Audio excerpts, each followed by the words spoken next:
अस्सलाम वालेकुम स्टूडेंट, मैं हूँ मोहम्मद उमैर, आपका मैथ टीचर। स्टूडेंट, हम 9th क्लास का चैप्टर नंबर 9 कर रहे थे जो हमारा सिमिलर फिगर्स के बारे में था। आज हम एक्सरसाइज 9.4 स्टार्ट करने जा रहे हैं। 9.4 एक्सरसाइज का क्वेश्चन नंबर 1 है, उसका पार्ट नंबर 1 है, what is the sum of the interior angles of a decagon. और डिकागोन स्टूडेंट हमने 9.3 के लास्ट में भी पढ़ा था। डिकागोन हमारे पास होती है 10 साइड पॉलीगोन। तो स्टूडेंट हमने उसका इंटीरियर एंगल फाइंड करना है डिकागोन, क्योंकि 10 साइड फिगर है। तो सबसे पहले हम क्या करेंगे, उसका इंटीरियर एंगल फाइंड करेंगे। इंटीरियर एंगल फाइंड करने के बाद हम उन सब के सब जो इंटीरियर एंगल्स बनेंगे डिकागोन के अंदर, हम उनका सम भी फाइंड करेंगे। तो स्टूडेंट, गिवन हमारे पास ये है कि हमारे पास जो डिकागोन है वो 10 साइड फिगर है। इसका मतलब है कि हमें गिवन है कि नंबर ऑफ साइड्स हमारे पास कितनी है, n हमारे पास है 10। अब स्टूडेंट हमने इंटीरियर एंगल फाइंड करना है। इंटीरियर एंगल का फार्मूला होता है interior angle is equal to n-2 multiply 180 dividing by n। तो स्टूडेंट ये हमारे पास जो है वो डिकागोन का फार्मूला है, n-2 multiply 180 degree dividing by n है। अब स्टूडेंट नंबर ऑफ साइड्स हमें गिवन है तो हम यूज कर लेते हैं। n हमारे पास गिवन है 10, तो n की जगह आएगा 10 - 2 multiply 180 degree dividing bye. Student again हमारे पास n है, तो n हमारे पास क्या है 10, तो हम अगेन यूज करेंगे यहाँ पर 10। स्टूडेंट अब हमारे पास 10 में से आप 2 निकाल तो ये हमारे पास आएगा 8 मल्टीप्लाई 180 डिग्री डिवाइडिंग बाय हमारे पास आ जाएगा 10। स्टूडेंट ये एक 0 से 0 कैंसिल हो जाएगा, तो यहाँ पर हमारे पास आएगा 8 मल्टीप्लाई 18। तो स्टूडेंट जब हम 18 को 8 के साथ मल्टीप्लाई करवाएंगे तो ये हमारे पास आ जाएगा 144 डिग्री। अब स्टूडेंट ये हमारे पास 144 डिग्री इंटीरियर एंगल निकल आया है हमारे पास। और ये स्टूडेंट क्योंकि हमारे पास एक इंटीरियर एंगल निकला है 144 डिग्री, अब हमारे पास क्योंकि 10 साइड हैं तो 10 साइड हमारे पास हर एक के अंदर 144 डिग्री एंगल बनेगा। तो इसलिए हम फाइंड करेंगे sum of all the interior angles.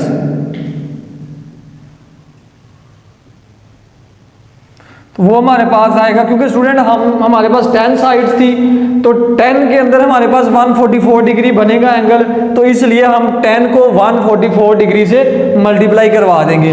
तो ये हमारे पास आएगा 10 मल्टीप्लाई 144 डिग्री। तो जब हम स्टूडेंट 10 को 144 डिग्री से मल्टीप्लाई करवाएंगे तो ये हमारे पास आ जाएगा 1440 degree.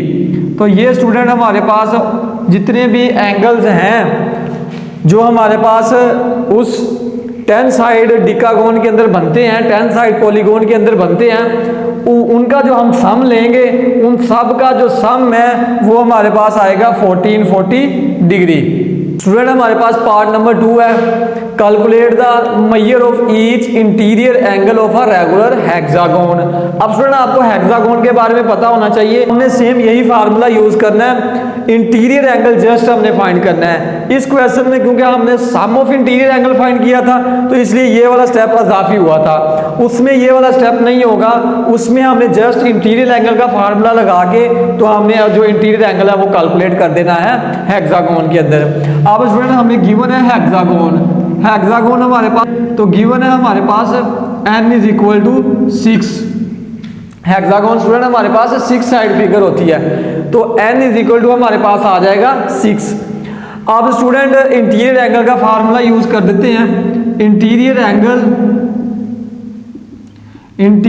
Angle is equal to n-2 multiply 180 degree dividing by हमारे पास आएगा n। अब स्टूडेंट आपने n की जगह 6 लगा देना है, क्योंकि 6 साइड फिगर्स हमें गिवन है, तो n की जगह मैं लगाऊंगा 6, तो ये हमारे पास आएगा 6 - 2 मल्टीप्लाई 180 डिग्री डिवाइडिंग बाय हमारे पास आएगा n की जगह 6। स्टूडेंट 6 में से 2 निकाल दूंगा तो मेरे पास आएगा 4 मल्टीप्लाई 6 1 जार 6 3 जार 18, ये 0 एज इट इज आएगा। तो यहाँ से हमारे पास आएगा 4 और यहाँ से हमारे पास आएगा 30 डिग्री। स्टूडेंट जब हम 4 को 30 से मल्टीप्लाई करेंगे तो ये हमारे पास आ जाएगा 120 डिग्री। तो हमारे पास जो इंटीरियर एंगल निकलेगा रेगुलर हेक्सागोन का वो हमारे पास आएगा 120 डिग्री। स्टूडेंट हमारे पास पार्ट नंबर 3 है, what is each exterior angle of a regular pentagon. अब स्टूडेंट हमने एक्सटीरियर एंगल फाइंड करना है, जो अंदर एंगल बनता है हमारे पास किसका फाइंड करना है, पेंटागन का। स्टूडेंट जो हमारे पास पेंटागन होती है ये 5 साइड फिगर होती है, तो इसलिए हमें नंबर ऑफ साइड्स गिवन है, यानी कि n हमारे पास गिवन है, n इज इक्वल टू हमारे पास आएगा 5। अब स्टूडेंट हमने एक्सटीरियर एंगल फाइंड करना है। सिंपल फार्मूला एक्सटीरियर एंगल का, exterior angle is equal to वो हमारे पास होता है 360 डिग्री डिवाइडिंग बाय n, यानी कि उस क्लोज फिगर के अंदर हमारे पास टोटल सम जो एंगल का 360 डिग्री होता है, जितनी उसकी साइड्स होंगी हम उसके ऊपर उनको डिवाइड करवा देंगे। तो एक्सटीरियर एंगल हमारे पास निकलेगा 360 डिग्री डिवाइडिंग बाय n हमारे पास गिवन है 5, तो ये हमारे पास आ जाएगा 5। अब थोड़ा हम इनको कैंसिल आउट कर देते हैं, तो जब हम इनको कैंसिल आउट करेंगे तो ये हमारे पास आएगा 5 7 जार 35, तो 1 इधर कैरी करूंगा तो ये बन जाएगा 10, तो 5 2 जार 10। तो एक्सटीरियर एंगल स्टूडेंट हमारे पास निकलेगा 72 डिग्री। ये पेंटागन के अंदर स्टूडेंट हमारे पास एंगल बनेगा 72 डिग्री। स्टूडेंट हमारे पास पार्ट नंबर 4 है, if the sum of the interior angle of a polygon is 1260 है। स्टूडेंट हमारे पास जो सम ऑफ इंटीरियर एंगल है पॉलीगॉन का वो हमें गिवन है, तो वो हम लिख लेते हैं sum of interior angles, interior angles वो हमारे पास गिवन है 1260 डिग्री। उसके बाद वो कह रहा है कि how many sides does the polygon have, तो वो जो पॉलीगॉन है जिसका जो सम ऑफ इंटीरियर एंगल्स 1260 है, तो उस पॉलीगॉन्स के अंदर हमारे पास कितनी साइड्स होंगी ये हमने फाइंड करना है, यानी कि हमने नंबर ऑफ साइड्स फाइंड करनी है, जिसको हम बोलते हैं n, वो हमने फाइंड करनी है। अब स्टूडेंट हमारे पास जो फार्मूला होता है as sum of interior angles is equal to n-2 multiply 180 degree आएगा। स्टूडेंट ये हमारे पास गिवन है, sum of the interior angles हमारे पास गिवन है 1260 डिग्री इज इक्वल टू ये हमारे पास आएगा n-2 multiply 180 degree. 1260 degree 180 multiply हो रहा है इस साइड पे आएगा तो ये डिवाइड हो जाएगा, इज इक्वल टू हमारे पास आएगा n-2 के। स्टूडेंट ये 0 से 0 हम कैंसिल आउट कर देंगे, 1026 डिवाइडिंग बाय हमारे पास आ जाएगा 80। स्टूडेंट हम इनको जब डिवाइड करवाएंगे 18 1 जार 18 और 18 7 जार 126, तो ये हमारे पास आएगा 7 इज इक्वल टू n-2 आ जाएगा। अब स्टूडेंट हम 7 ऑलरेडी इधर है, 2 माइनस का इस साइड पे आएगा तो प्लस का 2 इज इक्वल टू आएगा n के, n इज इक्वल टू हमारे पास आएगा 7 और 2 9, तो नंबर ऑफ साइड स्टूडेंट हमारे पास निकली हैं 9, यानी कि वो पॉलीगॉन जिसका इंटीरियर जो एंगल है सम ऑफ इंटीरियर एंगल है वो 1260 डिग्री है, तो वो हमारे पास स्टूडेंट 9 साइड फिगर होगी।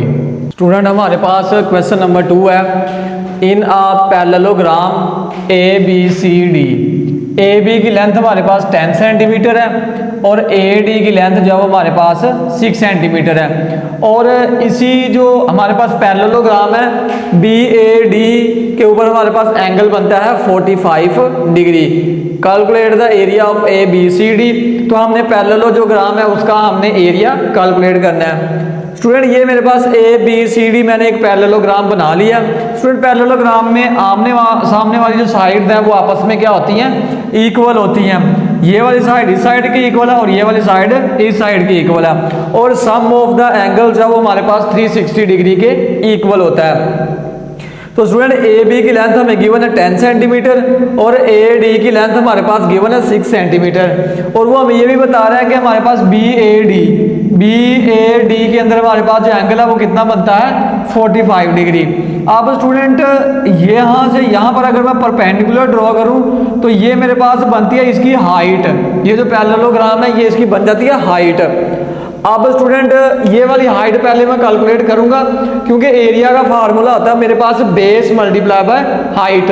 हाइट मेरे पास बेस मेरे पास मौजूद है लेकिन इसकी हमारे पास हाइट अवेलेबल नहीं है। तो सबसे पहले मैं हाइट कैलकुलेट करूंगा तो मैं इस एंगल को यूज करूंगा जो मेरे पास एंगल बनता है। जो जहां पर स्टूडेंट एंगल बनता है उसके सामने वाली जो साइड है वो हमारे पास होती है परपेंडिकुलर।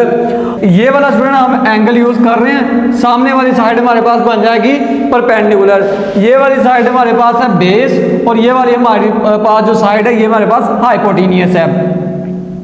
अब स्टूडेंट हमने क्या करना है, मैंने साइन की रेशियो यूज की है। Sine A is equal to perpendicular over hypotenuse. Sine हमारे पास होता है परपेंडिकुलर ओवर हाइपोटेनियस। परपेंडिकुलर हमारे पास है h, हाइपोटेनियस हमारे पास है 6 और एंगल ए पर हमारे पास बन रहा है 45 डिग्री।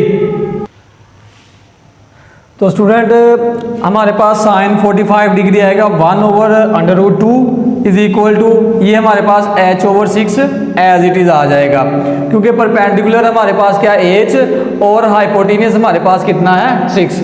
अभी मैंने बताया कि जो एंगल हम यूज करते हैं उसके जो सामने वाली साइड है वो हमारे पास परपेंडिकुलर बन जाती है। अब स्टूडेंट 1/√2 एज इट इज आ जाएगा, ये आएगा h/6। अब मैं √2 को सिंप्लीफाई कर लेता हूँ, इसको बटे से √2 खत्म करता हूँ तो मैं ऊपर और नीचे √2 से मल्टीप्लाई करवा दूंगा और डिवाइड भी करवा दूंगा। उस √2 को 1 से मल्टीप्लाई करूंगा √2 आ जाएगा, √2 को √2 से मल्टीप्लाई करूंगा तो √2 का स्केयर आ जाएगा। इधर h/6 एज इट इज आ जाएगा। अब स्टूडेंट ये स्केयर से √2 कैंसिल हो जाएगा हमारे पास, तो हमारे पास आएगा √2/2 इज इक्वल टू h/6 आ जाएगा। अब स्टूडेंट ये 6 डिवाइड हो रहा है हमारे पास, इस साइड पे आएगा तो ये मल्टीप्लाई हो जाएगा तो √2/2 एज इट इज आ जाएगा। तो ये मेरे पास आएगा 2 1s are 2, 2 3s are 6, 3 √2 is equal to h आ जाएगा। तो स्टूडेंट ये वाली जो हाइट है ये हमारे पास निकली है 3 √2। अब स्टूडेंट हमने एरिया फाइंड करना है। एरिया हमारे पास होता है base multiply by height. Base हमारे पास स्टूडेंट गिवन है 10, हाइट हमने फाइंड किया 3 √2। 10 को 3 से मल्टीप्लाई किया तो ये आ गया 30 और साथ हमारे पास आएगा √2। √2 लेके उसको हम 30 से मल्टीप्लाई करेंगे तो स्टूडेंट वो हमारे पास आएगा 42.42 सेंटीमीटर स्क्वायर। तो ये हमारा जो parallelogram A B C D है उसका एरिया निकल आएगा। स्टूडेंट हमारे पास पार्ट नंबर 3 है। In a parallelogram A B C D if अगर हमारे पास डी ए बी के ऊपर एंगल गिवन है 70 डिग्री तो हमने क्या करना है, find the measure of all other angles in the parallelogram. एक एंगल स्टूडेंट हमारे पास गिवन है, बाकी 3 एंगल हमने पैरेललोग्राम के अंदर फाइंड करने हैं। स्टूडेंट पैरेललोग्राम के आमने सामने की साइड्स आपस में बराबर होती है और sum of all the interior angles is equal to 360 degree. Given हमारे पास, मैं स्टूडेंट सपोज कर लेता हूँ, गिवन हमारे पास है कि एंगल ए जो है वो हमारे पास 70 डिग्री है। ए पर एंगल आ जाएगा 70 डिग्री, बी के ऊपर, सी के ऊपर और डी के ऊपर। स्टूडेंट यहाँ पर जितने भी एंगल्स बनते हैं ये वाले हमने फाइंड करने हैं। अब स्टूडेंट क्योंकि हमारे पास A B C D parallelogram है तो स्टूडेंट आमने सामने के एंगल्स बराबर होते हैं। पैरेललोग्राम में आमने सामने के एंगल बराबर होते हैं, angle A is equal to angle C के इक्वल आ जाएगा, सी और आपस में ए इक्वल हो गए। अब स्टूडेंट ए हमारे पास गिवन है 70 डिग्री, तो सी भी हमारे पास कितना निकलेगा 70 डिग्री, क्योंकि आमने सामने के एंगल हमारे पास पैरेललोग्राम के अंदर इक्वल होते हैं। और स्टूडेंट हमारे पास डी और बी भी आपस में क्या होंगे, इक्वल होंगे। और किसी भी पैरेललोग्राम के अंदर student sum of two interior angles is equal to 180 degree आता है। ये बात आपने याद रखनी है। अगर हम दो एंगल्स को सम करें, कोई से दो एंगल्स को सम करें तो आंसर आता है 180 डिग्री। अगर हम 4 एंगल को सम करें तो हमारे पास आंसर आता है 360 डिग्री। अब स्टूडेंट मैं सिर्फ दो एंगल्स को सम करने जा रहा हूं, क्योंकि हमने एक एंगल और फाइंड कर लेना है। तो मैं एंगल ए और एंगल बी को जो है वो सम कर लेता हूँ। Angle A plus angle B is equal to 180 degree. Sum of two interior angles in a parallelogram is equal to 180 degree. Angle A हमारे पास स्टूडेंट 70 डिग्री है, प्लस एंगल बी हमने फाइंड करना है, इज इक्वल टू आएगा 180 degree. अब student angle B को मैं इधर रहने देता हूँ, 180 ऑलरेडी उधर है, ये जो 70 है इसको मैं उधर ले जाता हूँ तो ये माइनस हो जाएगा। 180 में से 70 निकाल दे तो ये हमारे पास आएगा 110 डिग्री। अब स्टूडेंट एंगल बी 110 निकला है, तो आप ये एंगल बी की वैल्यू उठा के एंगल बी की जगह यूज करें तो एंगल डी भी हमारे पास निकल आएगा 110 डिग्री। तो स्टूडेंट ये था हमारा आज का लेक्चर। उम्मीद करता हूँ कि आप सबको समझ आ गया होगा। आप मिलेंगे इंशाल्लाह नेक्स्ट लेक्चर में, तब तक के लिए इजाज़त दीजिए। अल्लाह हाफिज़।